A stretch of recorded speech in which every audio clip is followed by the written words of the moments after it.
Bonjour à tous, aujourd'hui je vais vous parler sur la carte ESP8266 version 01. Cette carte était fabriquée pour mettre les appareils électroniques dans le monde IoT. IoT, c'est l'Internet of Things. En français, Internet des objets. L'Internet des objets est un ensemble des appareils électroniques connectés à l'Internet, c'est-à-dire on peut commander ou surveiller tous les appareils à distance. Commençons par la présentation de l'ESP01.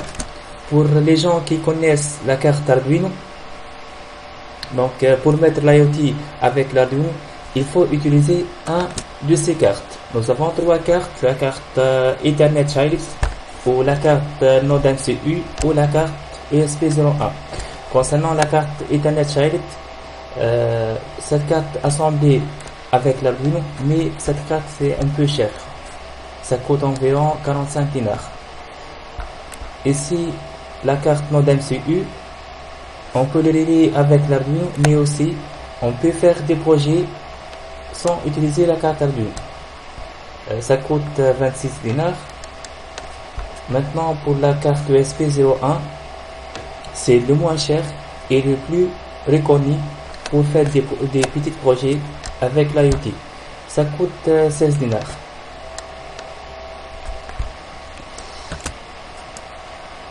Donc, on va concentrer sur cette carte dans cette vidéo. Comme vous regardez, nous avons 8 poches. Maintenant, je vous explique la fonction de chaque poche. Commençons par la poche numéro 1. La poche numéro 1, c'est une poche GND. Vous connaissez la poche GND, c'est une poche de masse. Deuxième poche, c'est la poche GPIO2. C'est une poche d'entrée-sortie. On peut le programmer comme entrée ou comme sortie. Troisième poche, c'est la broche GPIO0. C'est une broche d'entrée-sortie aussi. On peut programmer comme entrée ou comme sortie. Attendez, concernant cette broche, contrôle également les modes de module. Nous avons deux modes de module, mode de programmation ou mode de fonctionnement normal. Mode de programmation, c'est-à-dire flash mode. Mode de fonctionnement normal, c'est le mode bootload. Pour les modes de programmation, il faut connecter cette broche à la masse. Par contre, pour travailler en mode de fonctionnement normal, il faut connecter à 3,3 volts. Mais il y a une remarque ici, il dit que cette broche dispose d'une résistance de rappel pull-up. Cette résistance de rappel, elle nous donne une tension de 3,3 volts, c'est-à-dire par défaut, il est en état haut. Quatrième broche, c'est la broche RX, c'est une broche de réception de données, qui est également aussi la broche GPIO3. On peut donc le programmer comme entrée ou comme sortie. Cinquième broche, c'est la broche TX, RX pour réception de données, donc TX pour la transmission des données, qui est également aussi la broche GPIO1. On peut l'utiliser comme entrée ou comme sortie, comme les RX et comme la broche numéro 2 ou 3 aussi. Ensuite, la broche numéro 6, c'est HPD. C'est une broche de mise sous tension, doit être raccordée au 3,3 volts. Si cette broche est reliée avec le GND, le programme ne s'exécute plus. Septième broche, c'est la broche de reset. C'est une broche de réinitialisation externe. Donc, doit être raccordée ou reliée au 3,3 volts. Donc, si on met cette broche à 0 volts, on va réinitialiser la puce. Enfin, la broche numéro 8, c'est une broche d'alimentation, donc doit être reliée à l'alimentation de 3,3 volts. On peut relier aussi entre 2,5 et 3,6, c'est-à-dire la tension maximale pour alimenter cette carte c'est 3,6, mais la tension minimale pour alimenter cette carte c'est 2,5. Au-dessous de cette tension, la carte ne fonctionne plus. Donc maintenant, deuxièmement, c'est le mode de fonctionnement du module. Ici, nous avons trois modes de fonctionnement: mode point d'accès ou mode station, ou les deux. Commençons par le premier mode, c'est le mode point d'accès. Donc ici, la carte USB 8266 agit comme un réseau Wi-Fi ou un point d'accès, permettant à d'autres périphériques de s'y connecter. Donc la carte USB donne le Wi-Fi, c'est ça, et on peut donc les autres périphériques comme smartphone, PC, tablette, connecter à ce réseau. Deuxième mode de fonctionnement, c'est le mode de station, ou on peut dire mode STA. Donc ici, le USB 01 peut se connecter à un point d'accès. Par exemple, dans la maison, vous avez un modem Wi-Fi. Donc votre carte, comme votre téléphone, votre smartphone peut se connecter sur le modem Wi-Fi, c'est le modem Wi-Fi. Aussi, la carte USB 01 ou la carte USB 8266 donc peut se connecter à ce réseau.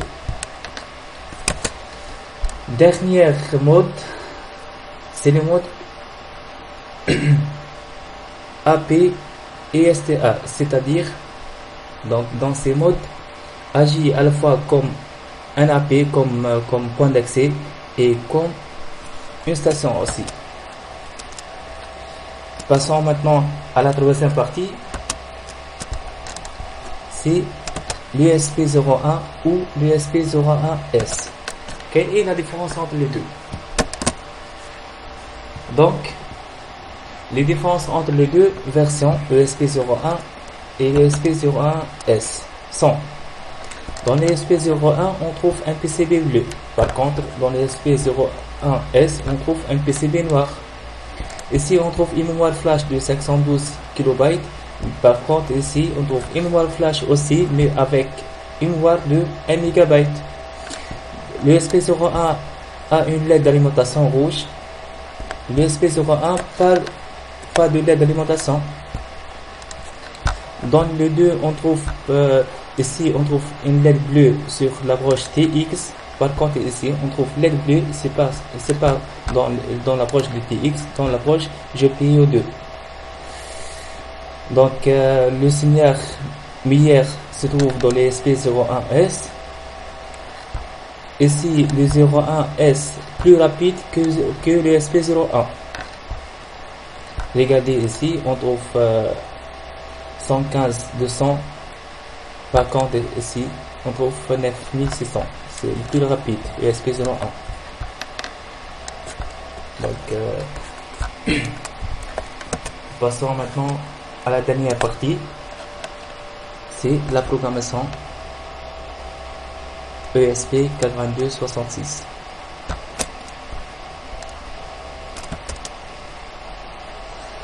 Regardez la vidéo aussi. Il est facile de démarrer la programmation ESP. Tout ce que nous devons faire est de l'ajouter au logiciel Arduino IDE. Tout d'abord, ouvrez l'Arduino. À l'état initial, on ne trouve pas le module ESP. Donc, on va l'ajouter. Maintenant, allez vers Fichier, puis Références, et ajoutez les liens ci-dessous. Vous trouvez ces liens dans la description au-dessous de cette vidéo. CTRL-C, CTRL-V, puis cliquez sur OK. Deuxième étape, maintenant dans l'outil, puis type de carte, et cliquez sur gestionnaire de carte. Dans la zone de recherche, ici, écrivez ESP 8266 et cliquez sur installer. Attendez, pour moi ici, le module est déjà installé. Mais vous, il faut l'installer. Si cliquez sur installer, l'installation peut prendre un certain temps, en fonction bien sûr de la vitesse de connexion. Puis cliquez sur fermer. Dernière étape, après l'installation, sélectionnez la carte USB en allant dans l'outil, puis type de carte et cherchez le module USB 01. Si vous travaillez par l'USB 01, vous allez cliquer sur générique USB 8266 module. Si vous travaillez par exemple par le module modem CU 09 ou 1.0, cliquez sur ça. Par exemple, générique USB 8266.